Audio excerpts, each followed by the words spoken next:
Hello friends. आज से हम यूपीएससी के लिए एक नई सीरीज़ स्टार्ट करने जा रहे हैं जिसमें हम जीएस के जितने भी इम्पॉर्टेंट सब्जेक्ट्स हैं उनके जितने भी टॉपिक्स हैं वो सब कवर करेंगे एक एक करके। तो शुरुआत करते हैं मॉडर्न हिस्ट्री से। मॉडर्न हिस्ट्री से ही क्यों शुरुआत कर रहे हैं, इसका रीज़न ये है कि मॉडर्न हिस्ट्री से एक बहुत मेजर चंक ऑफ क्वेश्चंस पूछे जाते हैं यूपीएससी में भी और सिविल सर्विसेज के जो स्टेट सिविल सर्विसेज होते हैं उनमें भी। तो स्टेट सिविल सर्विसेज और यूपीएससी दोनों में मेजर नंबर ऑफ़ क्वेश्चंस पूछे जाते हैं मॉडर्न हिस्ट्री से। इसमें भी प्रीलिम्स में जो क्वेश्चंस पूछे जाते हैं वो एक डिफरेंट पैटर्न पे पूछे जाते हैं और अलग चैप्टर्स पे, अलग टॉपिक्स पे पूछे जाते हैं मॉडर्न हिस्ट्री से ही। और इसी मॉडर्न हिस्ट्री से जब मेंस में क्वेश्चन पूछे जाते हैं तो वो एक डिफरेंट तरीके के क्वेश्चंस होते हैं और वो एक डिफरेंट पैटर्न पे होते हैं और डिफरेंट टॉपिक्स से पूछे जाते हैं।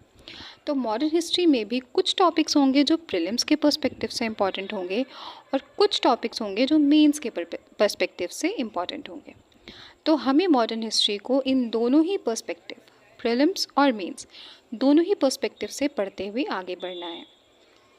तो आज का जो हमारा ये ऑडियो एंड वीडियो रिकॉर्डिंग है ये सिर्फ और सिर्फ इस बात पे बेस्ड है कि हमें इस सीरीज़ में क्या करना है, किस तरीके से आगे बढ़ना है। ये बस एक आपको झलक दिखाएगा। इसके बाद मेन इस चैनल पे जो पढ़ाई है वो मेन हम कल से स्टार्ट करेंगे। तो मॉडर्न हिस्ट्री देखिए, इंडियन हिस्ट्री को मेजरली 3 पार्ट में डिवाइड किया गया है, ठीक है। और ये जो डिवीज़न है इंडियन हिस्ट्री की 3 पार्ट्स में वो है ancient history, medieval history and modern history, ठीक है। तो हम अब यहाँ से मॉडर्न हिस्ट्री की शुरुआत कर रहे हैं। मॉडर्न हिस्ट्री शुरू कहाँ से होती है इंडिया में? देखिए, जब मुग़ल रूल था इंडिया में at the time of Akbar and Babar, Akbar, Humayun, इन सब के टाइम पे जब रूल था मुग़ल्स का, दे वर वेरी स्ट्रॉन्ग। लेकिन उसके बाद धीरे धीरे जब जहांगीर के बाद जो धीरे धीरे औरंगज़ेब आते हैं और औरंगज़ेब की भी डेथ के बाद जब लेटर मुगल्स आते हैं तो मुगल्स वो very weak at that point of time, बहुत वीक हो जाते हैं। इन्हीं को हम लेटर मुगल्स कहते हैं। लेटर मुगल्स के आने के बाद से ही मिडिवल हिस्ट्री का अंत होता है और मॉडर्न हिस्ट्री की शुरुआत होती है कि किस तरीके से मुगल्स डिक्लाइन होते हैं, मुगल्स किस तरीके से उनका पावर जो है वो ख़त्म हो रहा होता है। फिर धीरे धीरे जो मराठास होते हैं वो किस तरीके से जब जब मुग़ल एक तरफ गिर रहे होते हैं, डिक्लाइन पर होते हैं, उसी तरफ मराठास पावरफुल हो रहे होते हैं। दोनों एक ही टाइम पे हो रही चीज़ें हैं। किस तरीके से फिर मैसूर भी उस टाइम पे ग्रो कर रहा होता है, हैदराबाद कर्नाटक रीजन में बहुत सारी चीज़ें हो रही होती हैं। इस बीच हम ये भी देखेंगे कि जब मुगल्स डिक्लाइन हो रहे हैं तो मुगल्स के डिक्लाइन होते ही जो सक्सेसर मुगल स्टेट्स थे वो अपने आप को जो उनके गवर्नर्स थे, अर्स्टवाइल गवर्नर्स, जैसे निज़ामुल मुल्क असफ जहाँ वन निज़ाम थे हैदराबाद के, मुर्शीद कुली जी ये गवर्नर थे। तो इनके इनिशियली मुर्शीद कुली गवर्नर थे, लेकिन औरंगज़ेब की डेथ के बाद ये अपने आप को ऑटोनॉमस रूलर घोषित कर देते हैं। तो ये ऐसा क्यों करते हैं? क्योंकि मुगल्स वीक हो जाते हैं। तो जैसे जैसे मुगल्स वीक होते हैं तो जो उनके गवर्नर होते हैं वो अपने आप को रूलर, अपने आप को ही रूलर घोषित करते हैं धीरे धीरे। तो इस तरीके से जो पावर है वो मुगल्स के हाथों से निकलती जा रही थी, छूटती जा रही थी। इधर मराठा स्ट्रांग हो रहे थे और उधर जो अर्स्टवाइल मुग़ल गवर्नर्स थे वो भी स्ट्रांग हो रहे थे क्योंकि वो अपने आप को किंग डिक्लेयर कर दे रहे थे। और जैसे जैसे फिर स्टार्टिंग में तो उन्होंने कुछ थोड़ा बहुत सिंबॉलिक एसोसिएशन रखा भी मुग़ल रूलर से, लेकिन समय बीतने के साथ साथ उन्होंने पूरी तरीके से अपने आप को मुग़ल रूल से अलग कर लिया और अपने आप को पूरा का पूरा ऑटोनॉमी दे दिया, ठीक है। यहाँ से हमारा मॉडर्न हिस्ट्री स्टार्ट होता है। मॉडर्न हिस्ट्री यहीं से शुरुआत होती है इसकी। इसमें हम आगे देखेंगे कि किस तरीके से अब आगे इतना होने के बाद फिर ब्रिटिशर्स आते हैं। ब्रिटिशर्स का एक बहुत मेजर इंपॉर्टेंट रोल है मॉडर्न हिस्ट्री में। जब ब्रिटिशर्स आते हैं तो वो क्या करते हैं, अब यहाँ पे उन्होंने शुरुआत कैसे की ऑक्यूपाई करने के लिए, सब्सिडियरी अलाइंसेस कैसे लगाए, उन्होंने किस तरीके से इंडिया की पॉलिटी पे, जो इंडिया का पॉलिटिकल सिस्टम है उस पर इतना ज़्यादा मेजर रोल कैसे प्ले किया।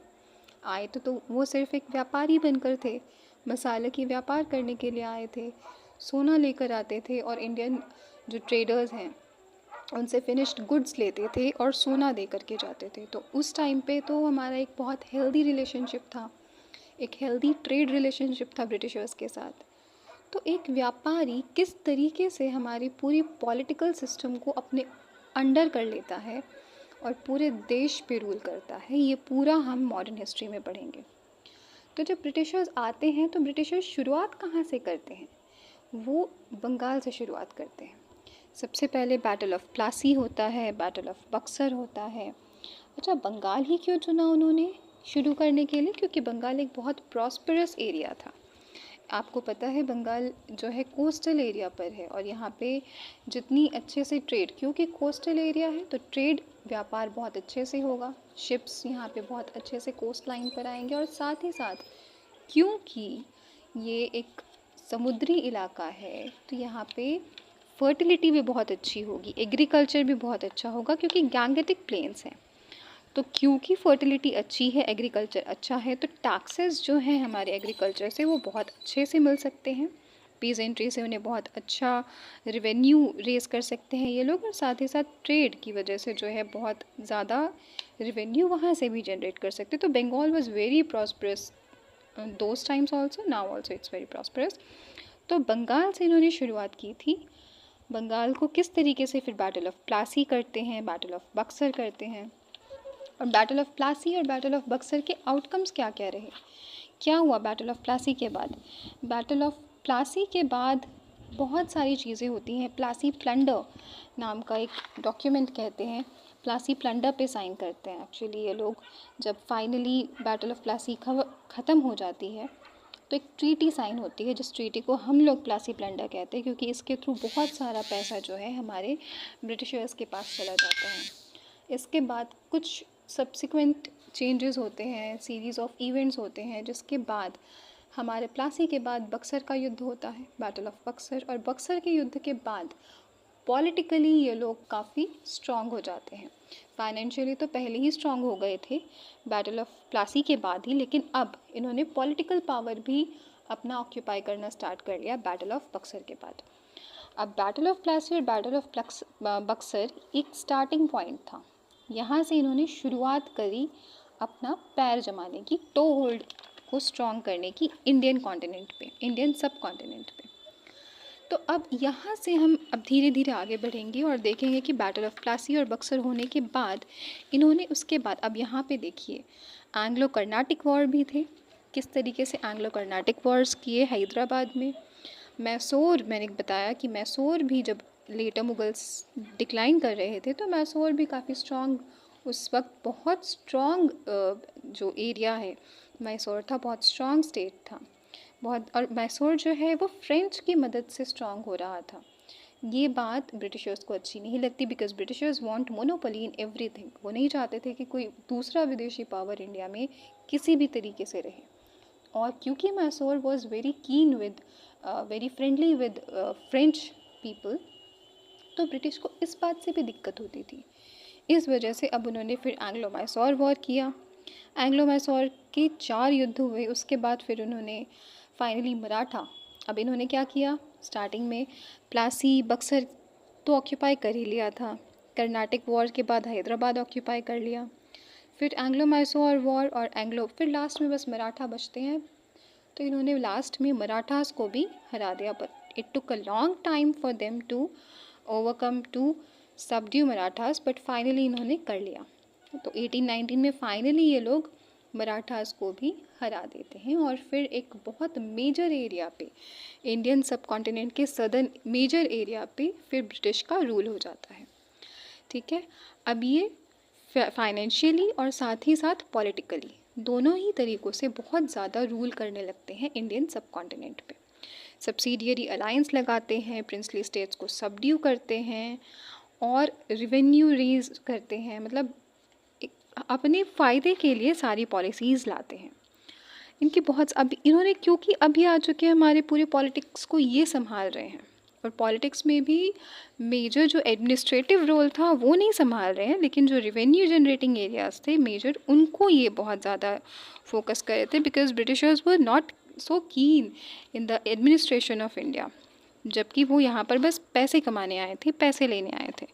तो जितनी भी चीज़ें जहाँ से रिवेन्यू कलेक्ट की जा सकती थी, ब्रिटिशर्स बस उनको ही अपने अंडर रखते थे।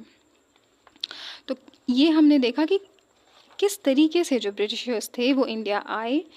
स्टार्टिंग में तो बस एक ट्रेडर के तौर पर आए थे, लेकिन कैसे धीरे धीरे वो आकर के पूरी जो कॉन्टिनेंट, सब कॉन्टिनेंट है, इंडियन सब कॉन्टिनेंट, उसको ही अपने अंडर कर लेते हैं। अब जब वो आए हैं और इतना अपनी ज़बरदस्ती चला रहे हैं, तो ऑब्वियसली कुछ रिबेलियंस होंगे, रिवोल्ट्स होंगे, अपराइजिंग्स होंगी।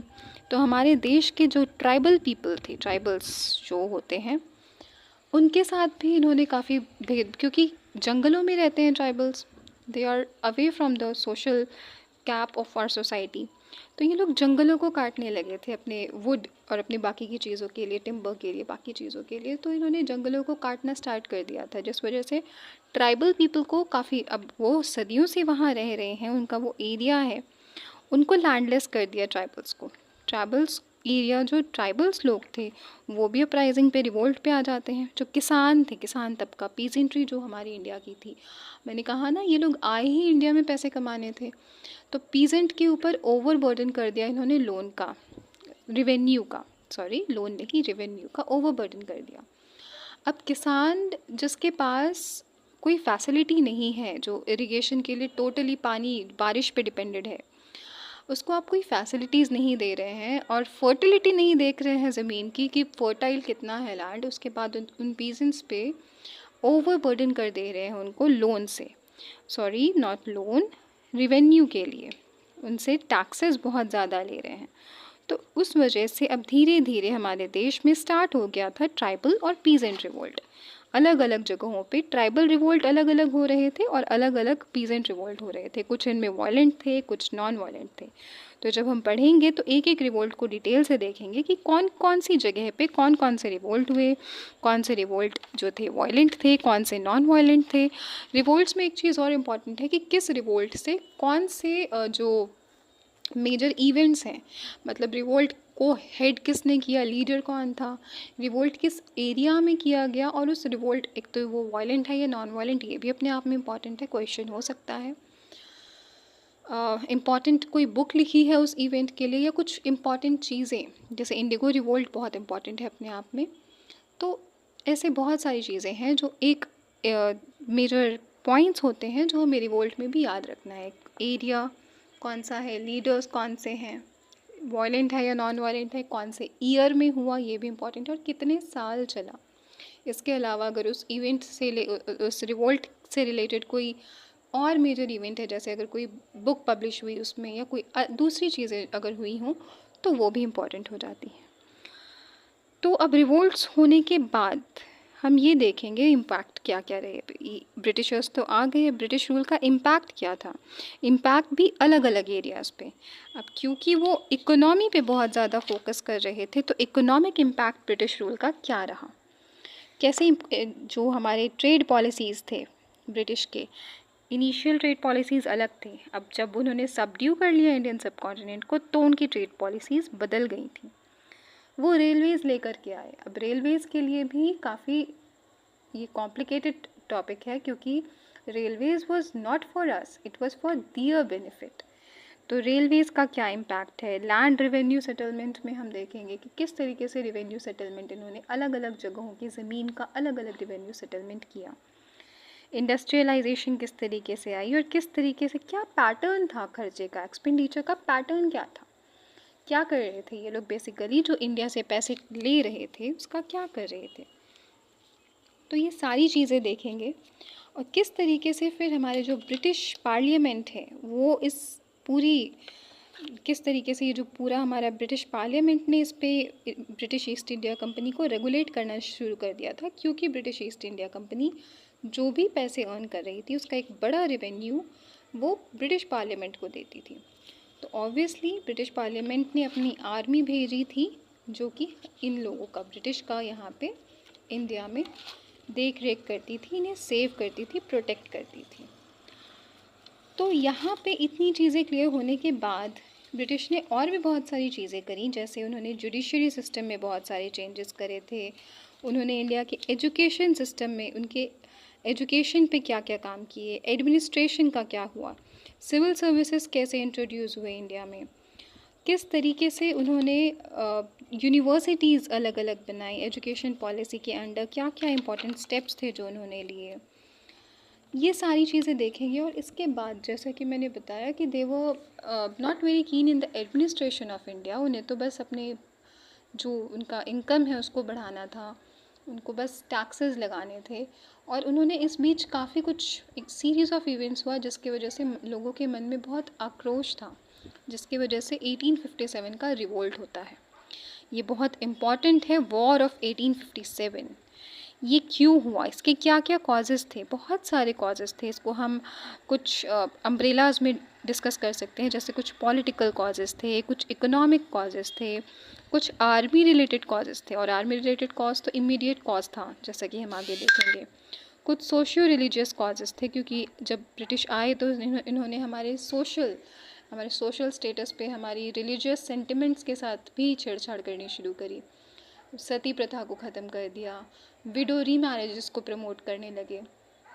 इन सारी चीज़ों के लिए उस वक्त का हमारा समाज तैयार नहीं था और नहीं मानता था इन चीज़ों को, और ये कहता था कि हमारे रिलीजन में आप क्यों दखल दे रहे हो।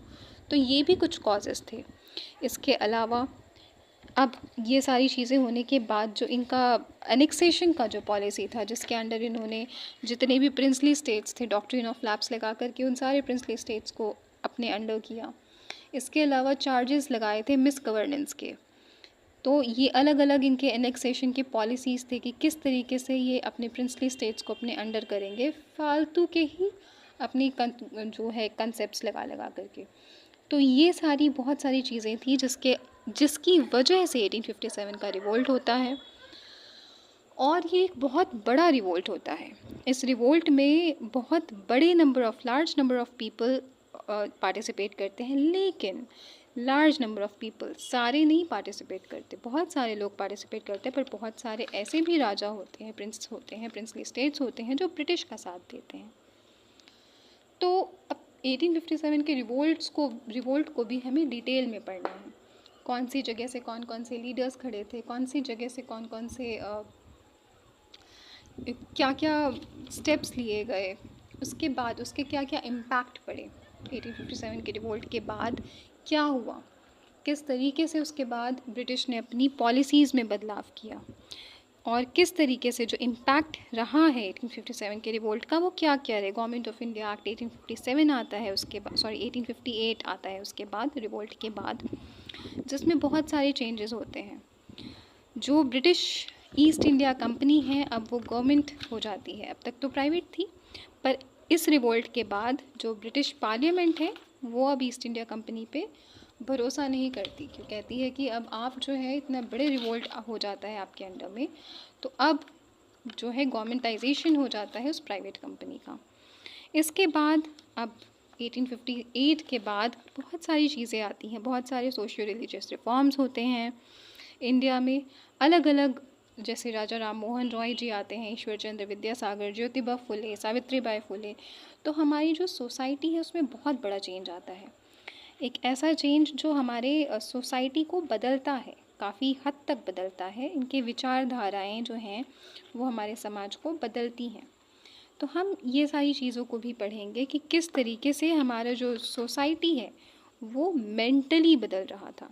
और हाँ, जो 1857 के रिवोल्ट के बाद तो मुस्लिम्स के साथ ब्रिटिशर्स ने काफ़ी ज़्यादा भेदभाव करना शुरू कर दिया, क्योंकि 1857 का रिवोल्ट लीड कर रहे थे बहादुर शाह जफ़र, मुग़ल रूलर, और वो मुस्लिम थे। तो ब्रिटिश को ये लगा कि मुस्लिम जो हैं वो ब्रिटिशर्स के प्रति वर्थी नहीं है। इस वजह से उन्होंने मुस्लिम्स को लेकर के काफ़ी स्ट्रिक्ट पॉलिसीज़ बना ली 1857 के रिवोल्ट के बाद, जिसकी वजह से मुस्लिम्स को एजुकेशन में बहुत ज़्यादा रोल नहीं मिलता था, गवर्नमेंट जॉब्स हैं उनमें रोल नहीं मिलता था, जिसकी वजह से मुस्लिम्स की हालत समाज में बहुत बदतर हो गई। They were not even able to eat और अर्न मनी, बिकॉज उनको ना तो जॉब मिलती थी ना उनको पढ़ने के लिए दिया जाता था। They were not been able to able to do the basic things in their society. जिस वजह से सर सैयद अहमद ख़ान जी आते हैं, जो मुस्लिम सोशल रिफॉर्मर होते हैं, जो एजुकेशन, मुस्लिम्स को कहते हैं कि आप एजुकेटेड नहीं रहोगे तो आप कुछ नहीं कर पाओगे। तो अभी जो अलीगढ़ मुस्लिम यूनिवर्सिटी है, उनके संस्थापक जो पहले मोहम्मदन एंग्लो ओरिएंटल कॉलेज के नाम से जाना जाता था, वो आज अलीगढ़ मुस्लिम यूनिवर्सिटी है। तो इनकी स्थापना की थी सर सैयद अहमद ख़ान जी ने। तो उन्होंने कहा कि education is very important for Muslims, अगर वो अपने आप को आगे बढ़ता हुआ देखना चाहते हैं। इसके साथ साथ समाज में जो वुमेन थी उसकी हालत भी बहुत अच्छी नहीं थी।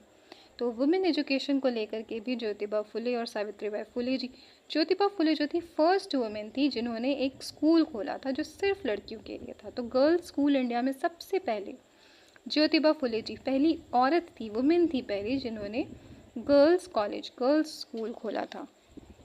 She was the first women, okay, not the first person.